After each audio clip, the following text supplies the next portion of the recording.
بسم الله الرحمن الرحيم. الحمد لله رب العالمين، والعاقبة للمتقين، والصلاة والسلام على أشرف الأنبياء وإمام المرسلين سيدنا نبينا وعلى آله وأصحابه أجمعين. أما بعد، السلام عليكم muhtaram ahli islom, birodaron ikrom, hurmatli otaxon, onaxonlar. Bugungi suhbatimizga muxlis bo'lib turgan aziz vatandoshlar, o'zingizga ma'lumki, Allohning inoyati bilan muqaddam sizlarni hukmiylarga havola qilgan suhbatlarimizda zalolatdan uyg'oning, saodatga intiling, omonatdan saqlaning mavzularda suhbatlar qilgan edik.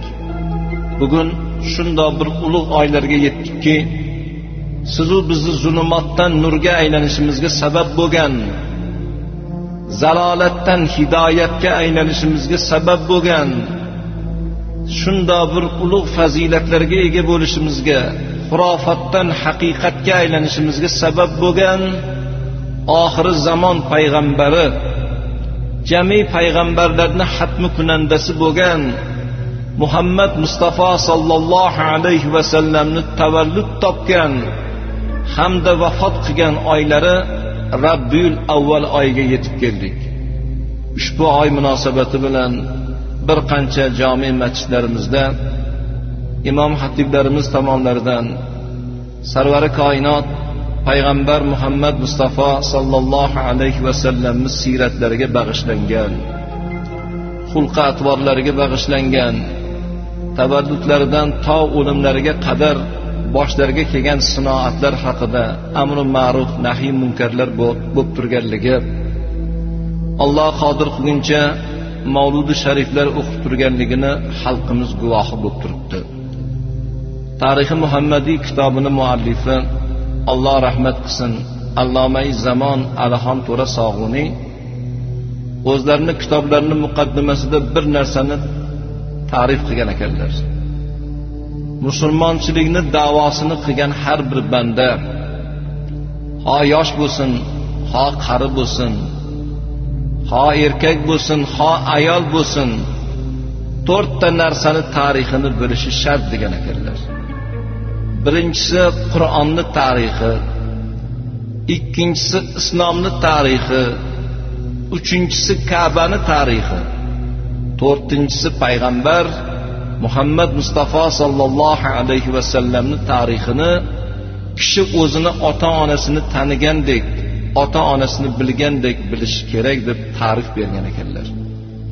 Bugun sizlarni hukmiylarga havola qilmoqchi bo'lgan mavzu jami musulmonlarning boshiga musibat bo'lib tushgan kunlardan, og'ir kunlardan bo'lgan payg'ambarimiz Muhammad Mustafa sallallohu alayhi va sallamning betob bo'lishlari hamda oxirgi kunlari, vafotlari haqida baqadri imkoniyat ma'lumot berishni maqsadga muvofiq deb topdik.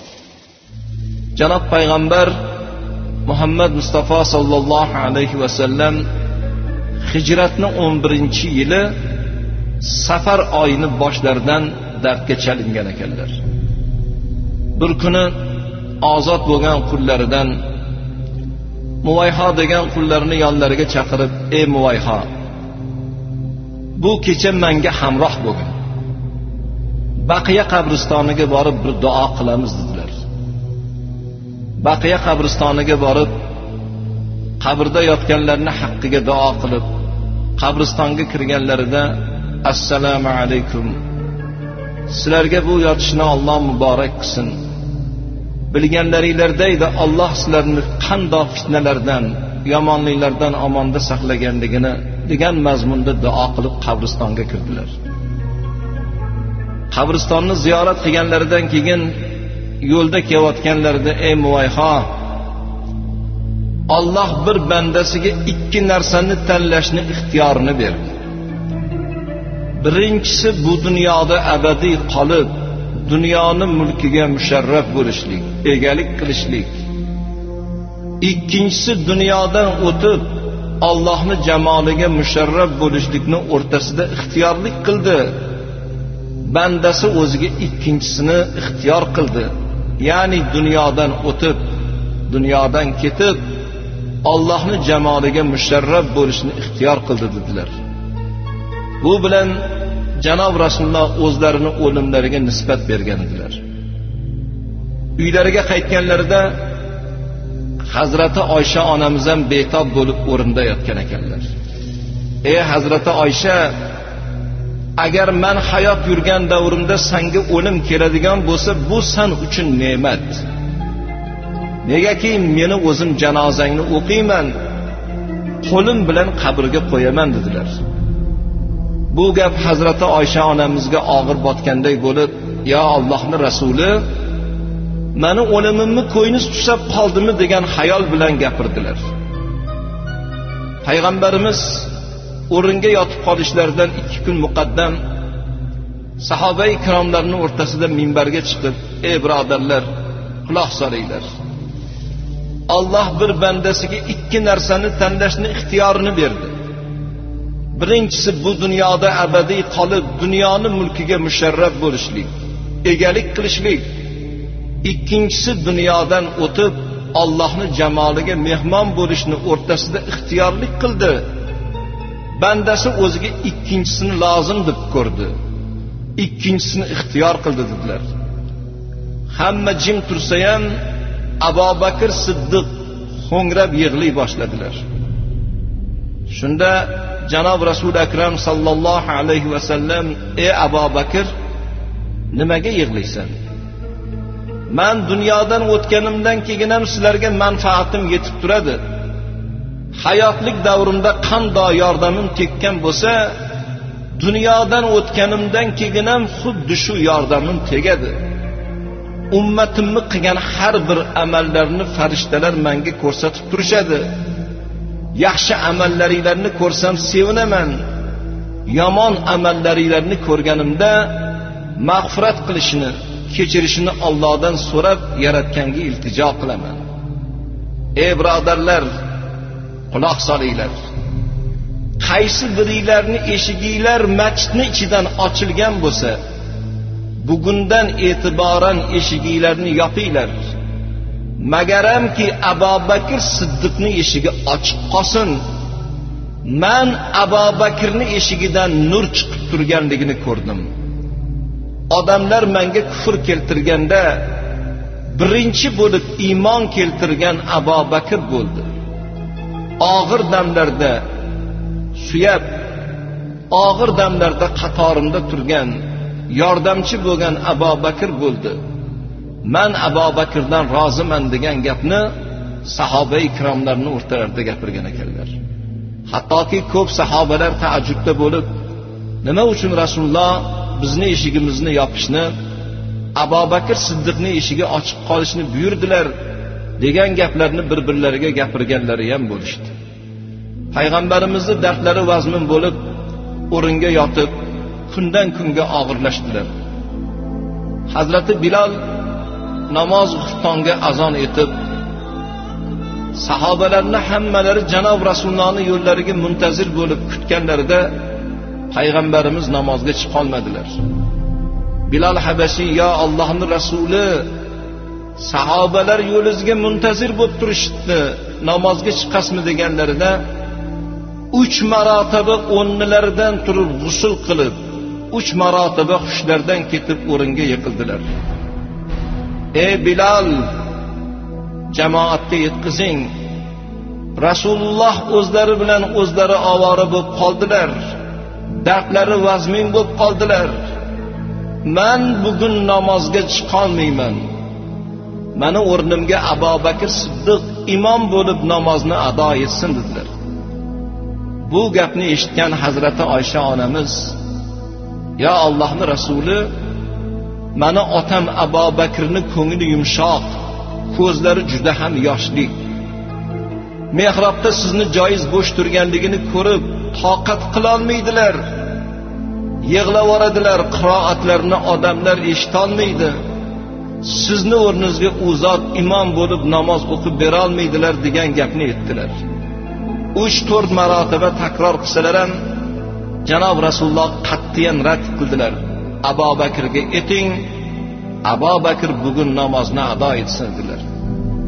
Abu Bakr Siddiq birinchi marotaba payg'ambarimizning o'rnilariga imom bo'lib namozni ado etib berdilar. O'sha kuni sahobalarning o'rtalarida xavotir kuchayib, payg'ambarimizning dardlari vazmin bo'lib qolganliklaridan qo'rqib, uylariga keta olmasdan masjidni yig'izori tutdi. Vaziyatdan Hazrati Ali kelib, janob Rasulullohga xabar berdilar.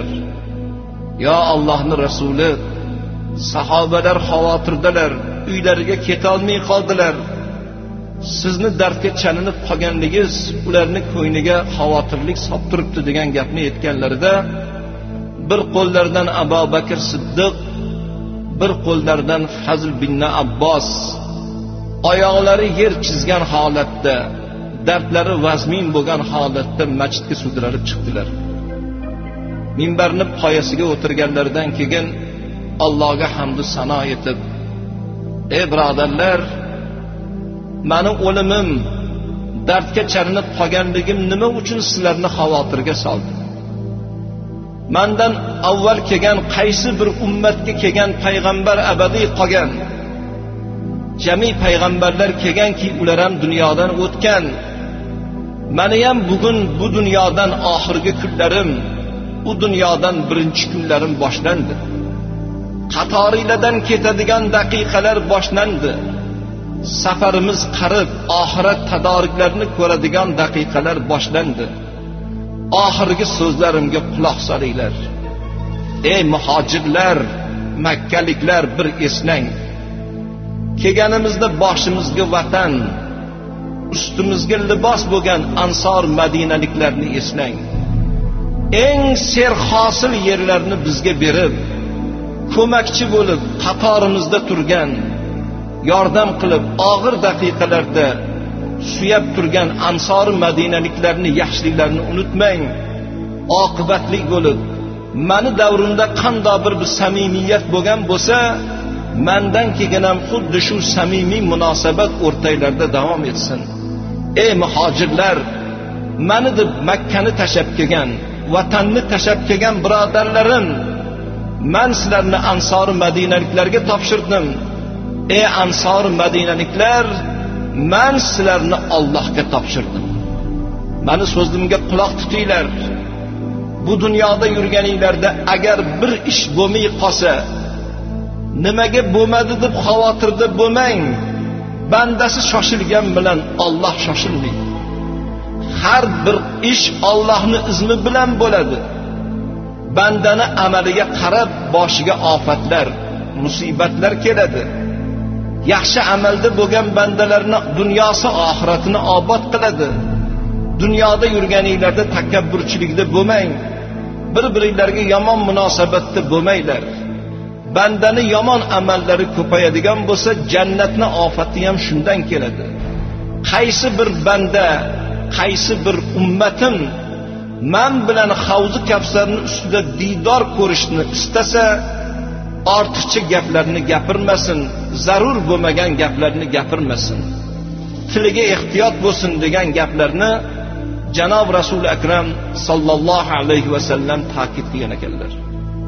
Rivoyatlarda keladiki, payg'ambarimizning o'limlaridan bir oy muqaddam dardlari vazmin bo'lib qolgan paytda Hazrati Oysha onamizning xonadonlarida to'plandik deyiladi. Shunda janob Rasulullohdan so'radik: "Ya Allohning rasuli, agar siz dunyodan ketadigan bo'lsangiz, qaysi birimiz yuvamiz? Janozangizni qaysi birimiz o'qiymiz? Bu sharafli vazifani qaysi birimizga topshirasiz?" deb savol qildik. Shunda janob Rasul akram sallallohu alayhi va sallam javob qildilarki: "Men dunyodan ketadigan bo'lsam, o'zimma ahlimdan bo'lgan odamlar meni yusinlar. Yaman bo'zlaridan kafan qilinglar. Qachon meni yuvib kafanga oladigan bo'lsanglar, o'zimni yolg'iz qoldirib chiqib ketinglar. Birinchi bo'lib menga Jibril alayhissalom, Isrofil alayhissalom, Azroil alayhissalom, Mikoil alayhissalom farishtalar kelib janozamni ado etishadi. Ulardan keyin janozani o'qish navbati sizlarga yetadi. Keyin sizlar meni janozamni o'qiysizlar deb janob Rasululloh ta'kid qildilar. Payg'ambarimizni dardlari vazmin bo'lib turgan paytda boshqa bir rivoyatlarda keladiki, o'limlaridan 3 kun muqaddam huzurlariga Jibril alayhissalom kelgan ekanlar. Ey birodarim Muhammad, sizni hurmatingiz uchun meni Alloh huzuringizga yubordi. Alloh bilib turibdi, ko'rib turibdi. Lekin shundoq bo'lsa ham Habibimni huzuriga borgin. Muhammadni holidan boxabar bo'lgin dedi. Xolis qandoq dedilar. Janob Rasululloh, ey birodarim Jibril, men o'zim bilan o'zim ovora bo'lib qoldim. Holim juda ham vazmin bo'lib qoldi. Dard meni juda ham ezib qo'ydi dedilar. Ertasi kuni ham Jibril alayhissalom kelib boxabar bo'lganliklari, 3-kuni Rabbiyul avval oyini 12-kuni dushanba kuni ekan, Jibril alayhissalom yana keldilar. Kelganlarda o'zlari bilan birga hamroh qilib Hazrati Azroil alayhissalomni olib kelgan ekanlar. Payg'ambarimizning huzurlariga kirib, ey birodarim Muhammad, men sizni huzuringizga keldim. Bu gal o'zim kelganim yo'q. Yonimda Hazrati Azroil alayhissalomni olib keldim. Agar ijozat bersangiz Hazrati Azroil alayhissalom joningizni bugun oladi. Bo'lmasam orqasiga qaytib ketadi. Shu paytgacha Hazrati Azroil alayhissalom hech kimni jonini so'rab turib olgan emas. Bundan keyin ham so'ramasdan jonini oladi. Faqat bu imkoniyatni hurmatingiz uchun Alloh sizga berdi deb bashorat bergan ekanlar. Payg'ambarimiz dardga chalinib qolib vazmin bo'lib yotganlarida qiynalib yotgan otalarini ko'rgan Fatima onamizni yig'laganlarini ko'rib, ey Fatima, bundan keyin otang qiynalmaydi. Bundan keyin otang bu jabru jafoni chekmaydi dedilar. Va Fatima onamizning quloqlariga bir narsani shivirlab qo'yganlarida Fatima onamizning yuzlarida tabassum paydo bo'lgan ekan. Ya'ni men dunyodan ketganimdan keyin meni ahlimdan birinchi bo'lib menga yetishadigan zot sen bo'lasan degan ekanlar. Haqiqatdan ham janob Rasul akram sallallohu alayhi va sallamning vafotlaridan keyin oradan 6 oy vaqt o'tgandan keyin Hazrati Fatima onamiz ham dunyodan ko'z yumgan ekanlar. Hazrati Azroil alayhissalom payg'ambarimizning huzurlariga chiroyli bir suratda kirgan ekanlar. Assalomu alaykum ya Muhammad, Allohning habibi. Meni sizni huzuringizga Rabbim yubordi. Habibimni huzuriga chiroyli bir suratda kirgin. Agar ijozat bersa jonini olgin, bo'lmasam orqangga qaytgin degan Allohning buyrug'i bo'ldi. Agar ijozat bersangiz men bugun joningizni olaman. Bo'lmasam orqamga qaytaman dedilar. Shunda Jibril alayhissalomga qaradilar. Jibril alayhissalom, Alloh sizga mushtoq birodarim Muhammad dedilar. Shunda Rasul akram sallallohu alayhi va sallam, ey birodarim, ko'kargan daraxt borki qurimasdan ilojisi yo'q. Nur sochgan quyosh borki botmasdan ilojisi yo'q. Kamolga yetgan narsa borki orqaga qaytmasdan ilojisi yo'q. Dunyoga kelgan inson borki dunyodan ketmasdan ilojisi yo'q. Agar safarim intihosiga yetgan bo'lsa, bu dunyodan ketadigan daqiqalar yaqinlashgan bo'lsa, vazifangizni ado qiling, jonimni oling dedilar. Hazrati Azroil alayhissalom payg'ambarimizni jonlarini olayotgan paytlarda jon kindikka kelganda jon berisham shunaqalik og'ir bo'ladimi degan ekanlar. Jibril alayhissalom yuzlarini o'girib turganlarini ko'rib, ey birodarim Jibril, nimaga yuzingizni o'girib turibsiz dedilar. Shunda Jibril alayhissalom, birodarim Muhammad, meni yer yuzidagi hojatim siz edingiz. Siz tufayli Allohning hukmini yetkazib turardim. Sizni vafotingiz tufayli meni ham xizmatim nihoyasiga yetib turibdi. Birodarini sakaratda turganligini, do'stini jon berayotganligini ko'rish do'st uchun og'ir bo'lar ekan. Qarab turishga men toqat qila olmadim, yuzimni o'girdim dedilar. Shunda Hazrati Oysha onamiz rivoyat qiladilarki, payg'ambarimiz jon berayotgan paytlarda meni tizzamga boshlari qo'yilgan holatda ko'zlarini ko'kka tikib bir narsani pichirlab turdilar. Yuqoridagi yo'ldoshlarimga yetkazgin. Yuqoridagi yo'ldoshlarimga yetkazgin deb tinmay Allohga iltijo qildilar. Shunda savol qildim, yo Allohning rasuli, bizni ko'yingiz tusamay qoldimi? Yuqoridagi yo'ldoshlaringiz kim deb savol qilsam, yuqoridagi yo'ldoshlarim payg'ambarlar, siddiqlar, shahidlar deb javob qildilar. Jon berayotgan paytlarda lavlari tinmasdan pichirlab turdi. Oxirgi nafaslariga quloq soldik. Janob Rasulullohning bu dunyodagi oxirgi so'zlari usikum bis-sola, usikum bis-sola, usikum bis-sola. Namozga ehtiyot bo'ling. Namozga ehtiyot bo'ling. Namozga ehtiyot bo'ling. Ummatim deb Janob Rasululloh oxirgi nafasda, oxirgi daqiqalarda ummatim deb omonat topshirdilar. Inna lillahi va inna ilayhi rojiun. Biz Allohnikimiz va Allohga qaytguvchimiz. Payg'ambarimizning vafotlari munosabati bilan ko'p sahobalar musibatga botishdi. Bir xillari tildan qolganligi, bir xillari oyoqsiz bo'lib qolganligi, bir xillari eslarini yo'qotib hushsiz bo'lib yerga yiqilganliklari. Shunda Abu Bakr Siddiqning shijoatlari sezilgan ekan.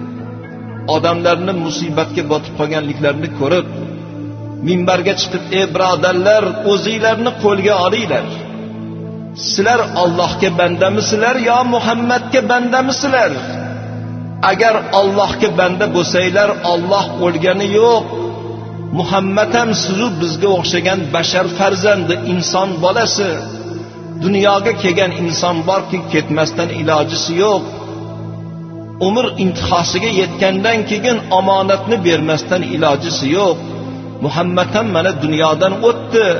Sizlar o'zingizlarni qo'lga olinglar" deb sahobalarga qarata turib, Allohning kalomi Qur'ondan "Astaizu billah, kullu nafsin za'iqatul maut", har bir jon egasi borki, o'lim sharbatini tortmasdan ilojisi yo'q degan oyatni eslatdilar. Sahobalar bu oyatni biz bir qancha marotaba o'qisak ham, bugunchalik bizga ta'sir qilmagan deb e'tirof qilgan ekanlar. Shunda Abu Bakr Siddiq Janob Rasul akram sallallohu alayhi va sallam yotgan hujrai muborakka kirib, payg'ambarimizning yuzlarini ochib, yig'lab, ko'zlaridan yosh oqib, yuzlaridan o'pib, "Otam, onam sizga fido bo'lsin, birodarim Muhammad. Tiriklik paytingizda qandoq pok domon bo'lsangiz, o'lganingizda ham xuddi shundoq poksiz" deb yig'lab yuzlaridan o'pdilar. Hazrati Oysha onamiz ham yig'lagan ekanlar. Hayotida bir marotaba yaxshi kiyim kiymagan zot, yumshoq o'rinlarni bo'yralarga almashtirgan zot, ikki dunyosi poklangan bo'lsa ham, jannat bashorati berilgan bo'lsa ham, Allohdan mag'firat so'rab, tavba qilib kechalari uyqusiz ibodatda o'tgan zot, ey Allohning habibi Muhammad deb yig'lagan ekanlar. Payg'ambarimizning vafotlaridan keyin shundoq bir mo'jizalar bo'lib o'tgan ekanki, hattoki tilsiz bir jonivor, hayvon bo'lgan, minib yurgan Ya'fur degan eshaklari o'zini quduqqa tashlab o'lgan ekan.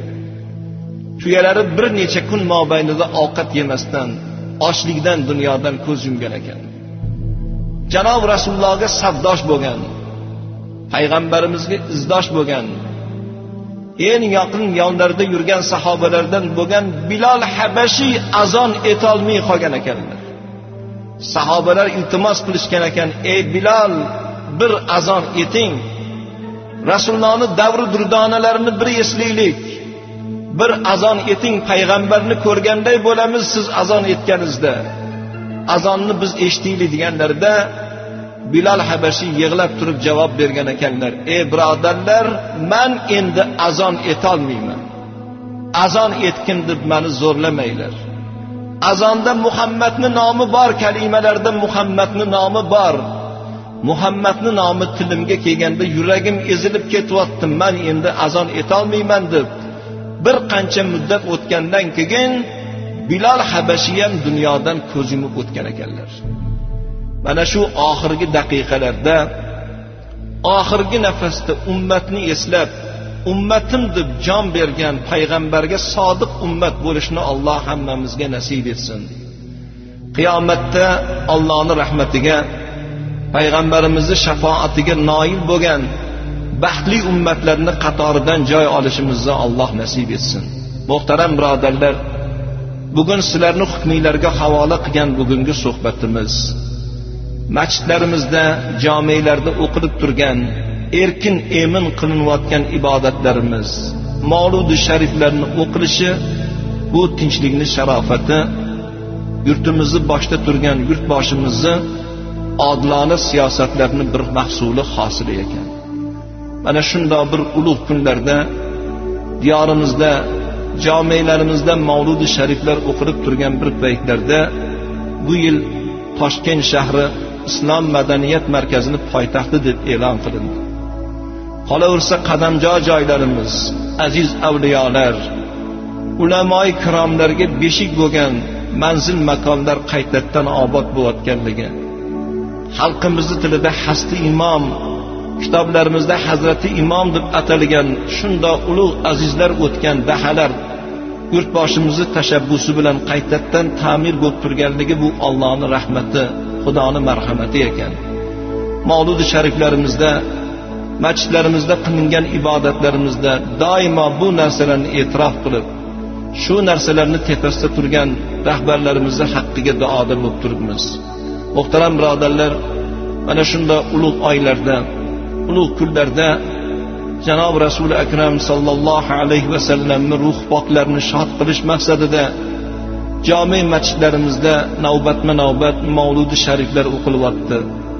Payg'ambarimizning ruh poklariga tilovat Qur'onlar bag'ishlab turilganligi, salovatlar etib turilganligini xalqimiz guvohi bo'lib turishibdi.